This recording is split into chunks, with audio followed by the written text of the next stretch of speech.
you, Roland. What a wonderful way to start our new season of programs and events here at the Ethical Society.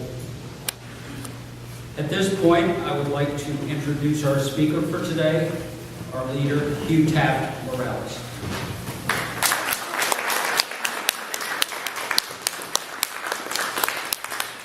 Welcome. Thank you, Roland. Two of my favorites, you know that. Debussy and Chopin. Welcome to the new program season.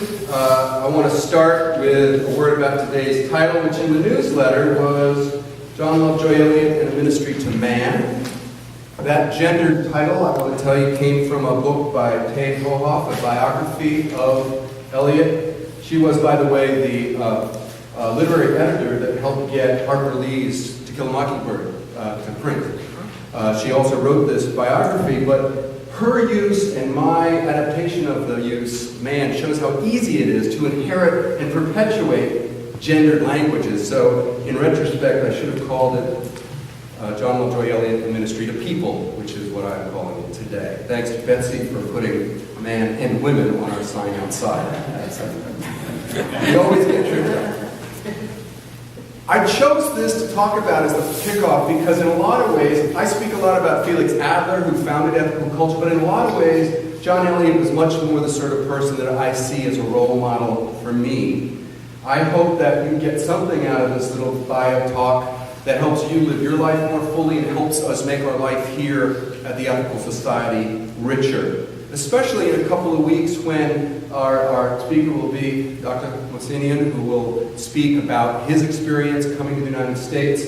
And that's the beginning of Welcome Week in Philadelphia. It's a national thing, but Philadelphia is a welcoming city. And Peace Day Philly activities are going to be centered around how we treat our refugees who come to this country and our immigrants who come to this country. So think about that. That's where I'll end the talk, actually, on that topic, because it was important to Elliott.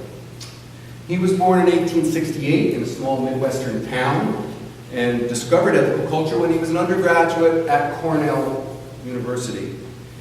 He attended a talk by Felix Adler, and what Elliott heard lit a fire in him that would not die until Elliott died in 1942. Elliott joined the ethical culture movement, founded the Hudson Guild Settlement House, served as leader of the New York Society for Ethical Culture. He was president of the Federation for Settlements. He participated in the New York State Committee on Education. He helped craft two New Deal programs, the National Youth Administration and the Civilian Conservation Corps. And he also rescued two ethical culture leaders from the clutches of Nazis in Germany at the beginning of World War II, a story that I'll have to tell another time. Because what I want to focus on today is what took up the lion's share of his work and attention, and that was the Hudson Guild. The Guild was incorporated in 1897 and began as a combination of over half a dozen clubs, primarily for youth, on the west side of Lower Manhattan in the Chelsea neighborhood between 14th and 34th. The Guild meant the most to Elliott because it literally transformed him and many of the people whose lives it's touched.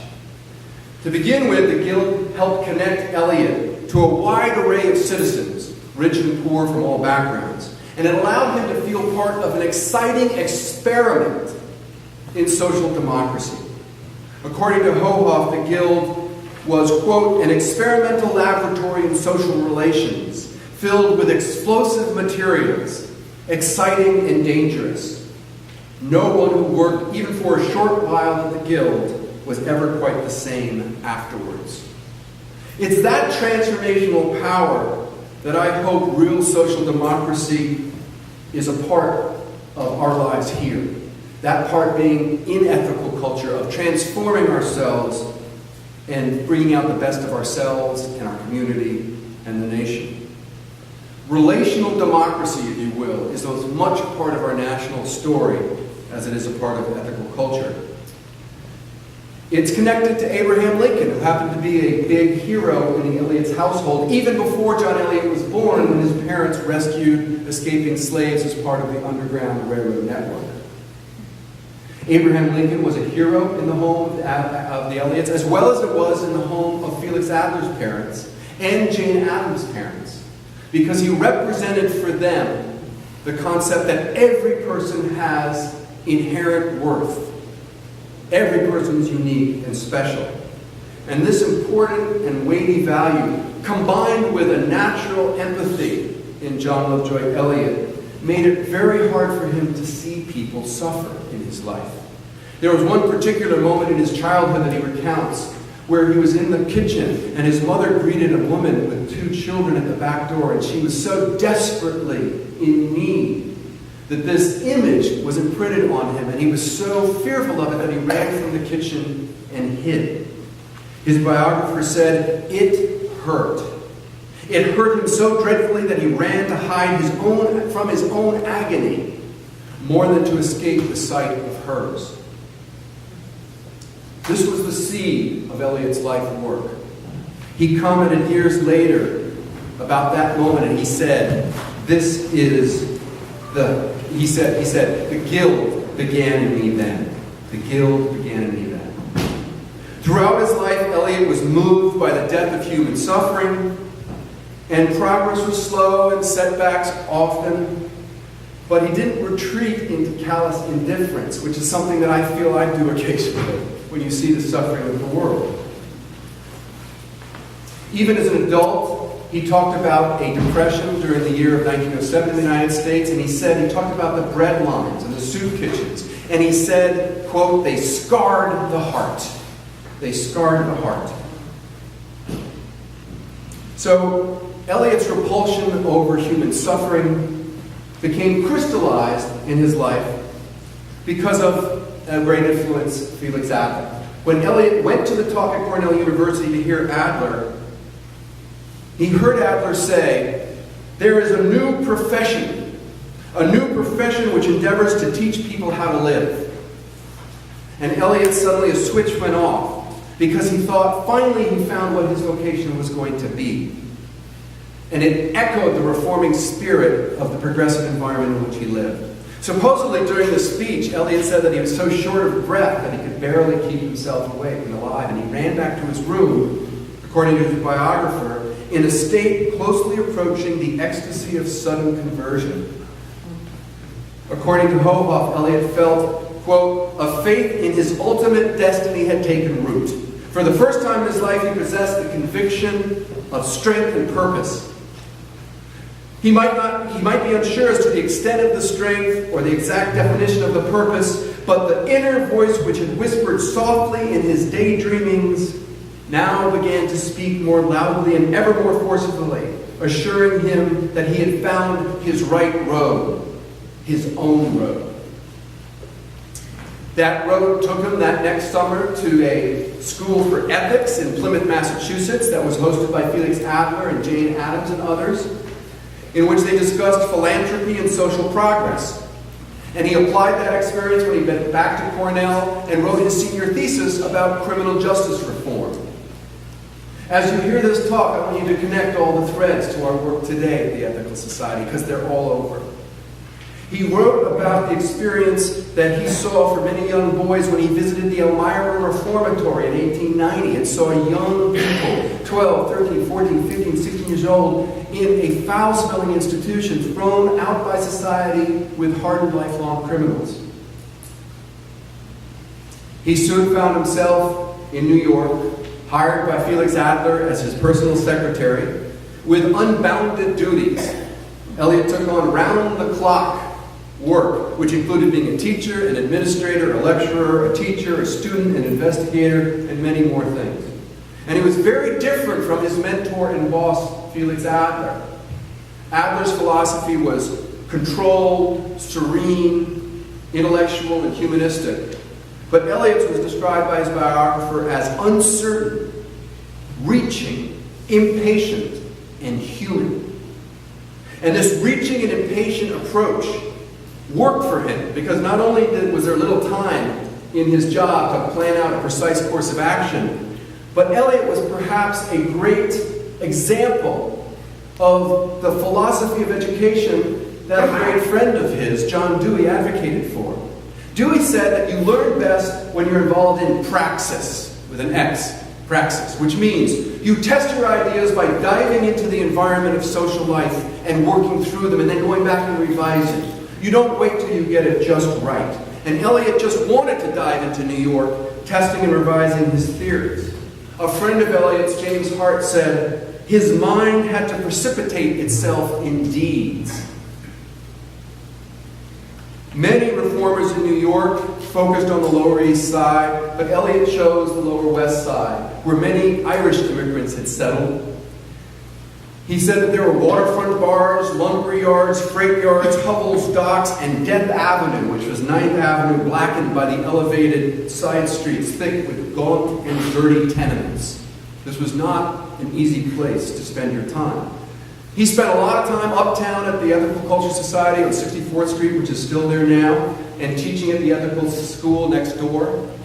But he said that he was drawn regularly to connect with the people he was trying to serve. Hohoff explained that for John, quote, the society, the school were fine, were wonderful, but he had to have Chelsea too, where the theories propounded uptown could be returned, he hoped, if he could ever get around to it, into good, solid, visible accomplishments downtown. So in order to get around to it, he decided to move into the Chelsea neighborhood so he could live with the people that he was trying to work with. There, the theories that he studied in college and the academic debates of the Ivory Tower began to fade, and Hohoff said he was living close to the heart of the matter where logic and theories have a way of dissolving. Elliott's attitude was, let the theories wait. Right now, these kids need help. They need help now. So helping others flowed from Elliott's natural empathy and his habit of always putting people at the center, not ideas and theories.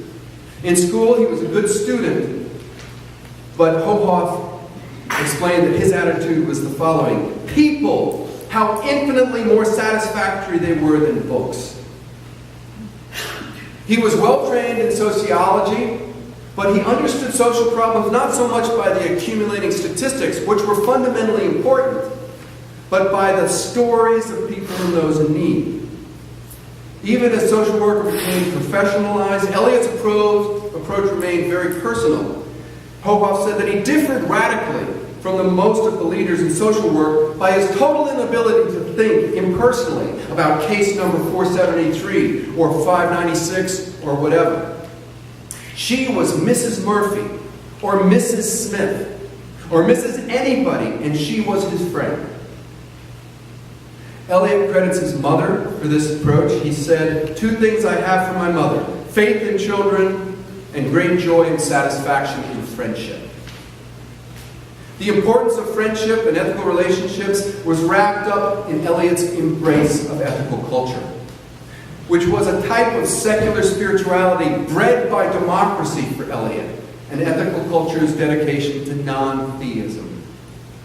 He explained, these are Elliott's words, we are unique among religious groups in that we feel it is not a spirit that descends on us, but that of a spirit that rises up from among us. This spirit is not supernatural for Elliott. It is simply the goodness in each of us manifest in relationships with each other. So in working with young people who cursed and spat and stole, Elliott maintained his faith in people. In the face of rough behavior and bad language, he focused on the good. Quote, often in the most incorrigible troublemaker also could be found kindness, unselfishness, generosity, matter of fact and never mentioned sacrifice, and sparks of magnificent intelligence. Elliott believed in the best of every person. While a young, hardened street orphan might curse a blue streak right in front of Elliott, he would reply, never mind the language, let's feel what there is to warm our hands at. The warmth in each person was what mattered to him. And he rejected the assumption that poverty was the result of corrupted character, which was a very typical attitude during Victorian times. Even the philanthropic organization that he was most involved with, which was the Charity Organization Society, separated people into sheep, Elliott called them, who deserved our help, and goats who should be left to fend for themselves. He resented this paternalistic attitude. He said nobody should be labeled and treated like farm animals. Everybody had work. And his reaction was all part of his relational approach to the world. Unless you got beyond labels, by diving into life and working directly with people, you could never learn how best to support their growth. Once he was asked about a particularly difficult social work case about a Mrs. O'Keefe, and Elliott wrote about how he was amused by the fact that the most obvious answer may have laid in the most obvious source. He said, "Why don't we ask Mrs. O'Keefe? She should know best." All of his life, his blood boiled at what he said was the authoritarian manner in which helpless lives were arranged and disarranged under the guise of sweet charity. Reciprocal ethical relationships was what mattered to him. And he honored this commitment of mutuality at the Hudson Guild, which was, as I said, a collection of recreational and cultural and educational clubs and associations. They offered language classes, sports events, job training, and lots more. But most important at the Guild, Elliott believed that it could create local pride and grassroots efforts to improve the neighborhood. And there were kinds of the Ethical Society where the board just wanted more efficient and economical solutions. Sometimes working in the trenches is messy, and the board didn't want to get their hands as dirty as Elliott did. So he said that basically, he told the board, we're not trying to get rid of problems. We're trying to nurture the good, and you have to get your hands messy there. Ethical self-improvement, community responsibility, self-government. Those qualities don't grow well in environments of paternalistic and authoritarian attitudes. He read out loud the following words in one of his reports to the board. The work is growing more and more with and through the people of the neighborhood, which is so much better than for them. Social problems for Elliott required powerful solutions, but what was needed most was not power over people, but power with people. One of my heroes, Jane Addams, epitomized that, the importance of mutuality in her settlement house work. Those in the community had to be invited into the conversation about what was needed, not simply being the recipients of whatever the charity decides they need. It is in that two-way conversation that you can be certain that the work is worth doing. So in order to make sure that the Guild was worth doing, Elliott insisted that the Guild had to pay its own way. He didn't want it to be just a product of a philanthropist or an arm of the government. So even the very poor of the Guild had to pay in order to join, even if it was just a few pennies. The Constitution of the Guild, in Article 2, explained that it was to be a neighborhood center which would encourage united activity for the social betterment. Hohoff emphasized the importance of this by saying, united activity, that there was the cornerstone. Now the greatest difficulty was those young boys who he had a hard time getting to take responsibility at the Guild, who he nicknamed the Hurly-Burlies. These were the kids that were running on the streets outside of their overstressed, under-resourced parents, who were the hardest to get involved. He recalled visiting that penitentiary and saw in the penitentiary the same kids that he saw running around the Chelsea neighborhood. And he realized that they were in that institution not because of the kids themselves, but because our society relied too much on institutionalization. Just get rid of the problem. Sound familiar today? Elliott was no Pollyanna regarding these young people that were caught up in the system. He didn't think they were all sweetest and nice. He was a realist who, despite the spiteful, difficult, and violent behavior many of these young people showed, he said that the root cause was not them, but the fact that society gave them no reason to belong, gave them no responsibility, no opportunities. The warden of Sing Sing prison, hardly naive concerning this issue, emphasized this when he spoke at a Guild staff meeting. He urged the adults to follow Elliott's lead. he said, "Give to these young people with whom you deal the feeling of belonging." And John walked that walk. He befriended the marginalized youth of his neighborhood who served time up the river at Sing Sing. He hired those released from prison to work at the Guild and help them get back into the neighborhood. Prison officials actually commented on the fact that when Elliott went into Sing Sing to advocate for people behind bars, it was like an alumni reunion. They'd all say, "Hey, hey," they'd wave to him. They called him Doc behind his back, but would never do that in front of him. "Professor Elliott, Dr. Elliott."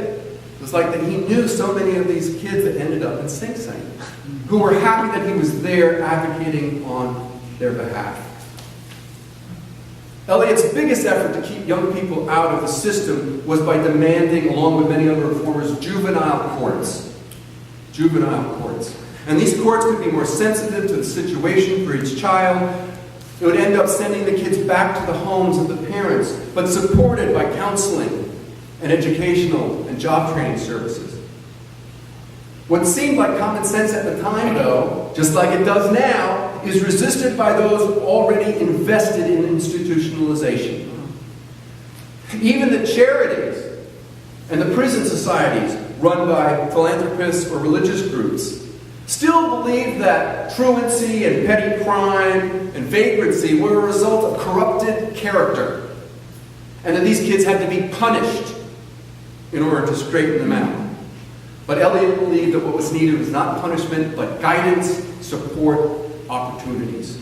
And a healthy democracy had to offer those. In the criminal justice system, you have to nurture rehabilitation, redemption, and that's a two-way street. Some intractable problems require patience, determination, and cooperation.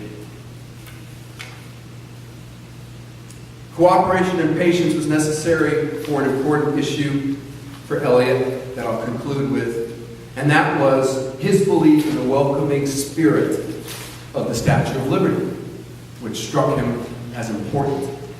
When he arrived in New York in the late 1800s, thousands and thousands of immigrants and refugees were coming into this country, often be greeted by attitudes of hostility and fear. So to counter this resurgence of bigotry and nativism, Elliott helped create what was called the Good Neighbor movement. And these committees were not simply there to offer handouts to newcomers, but were welcoming refugees into a cooperative relationship of building society and a multicultural democracy. The Good Neighbor Committee, charged with helping people, quote, find common ground in doing a common task, was chaired by Eleanor Roosevelt, a regular supporter of ethical culture. Elliott was convinced that only if strangers could be transformed into neighbors could democracy flourish. And this transformation would require as much from the host country as from the new people coming in.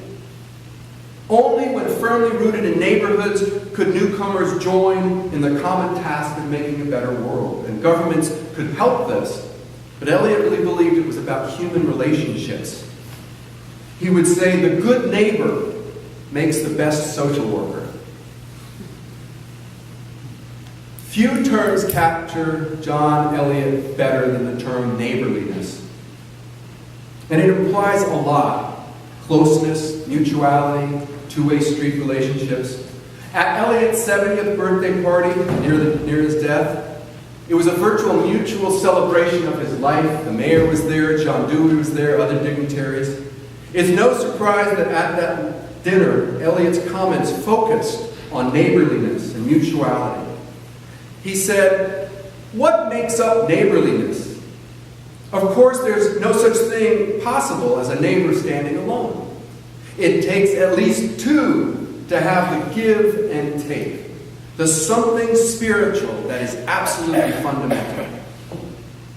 Helping a diverse group of people build ethical relationships and community, building a neighborhood where people care about each other, that was Elliott's life. It was his most personal and meaningful contribution to the world. He continued at his 70th birthday dinner saying, we believe in the sacredness of the relations of human beings, just as human beings, irrespective of race, color, creed, status. He'd seen the rampant poverty and the suffering in Chelsea, and he knew around the world people were suffering even greater hardships. He said, and now over on the other side, there are tens and thousands, hundreds of thousands of men, women, and children just waiting and waiting in terror and dread. This was on the eve of World War II, remember? More than ever I long, he said, for the power of the nation to be exercised by the people of the nation. I know it is there, though it lies dormant. If it could be touched into life, the power that comes through communication, that expresses mutuality, it would grow into the great social strength that I believe is waiting to be born. 74 years after his death, we still wait for that spirit to be born more fully in this country. And during this ugly campaign season, where there's lots to challenge our belief in human goodness, neighborliness has got to be at the forefront. So I hope that we who work to try to make our community a little better, try to make our city a little better, and the world a little better, remember some of the lessons that John Lovejoy Elliott brought to us, so that we can all be more humble and more efficient midwives for human goodness. Thank you very much.